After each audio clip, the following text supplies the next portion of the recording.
Hoy es martes 29 de julio. Buenos días, Señor. Gracias por el privilegio de un nuevo día que nos brindas. En esta oración de hoy, oro para que el miedo y la preocupación sean silenciados hoy. Y te pido tu protección sobre mí y mi familia. Tú eres mi roca, mi fortaleza. Tú me levantas por encima de mis enemigos y los pones a mis pies.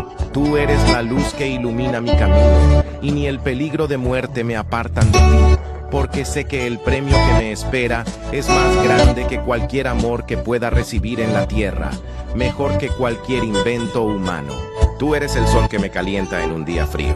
Hoy te pido que nuestra voluntad sea hacer tu voluntad, que el amor que busquemos sea el tuyo, que las cosas que disfrutemos sean las que a ti te agradan, que nuestros amigos sean tus amigos.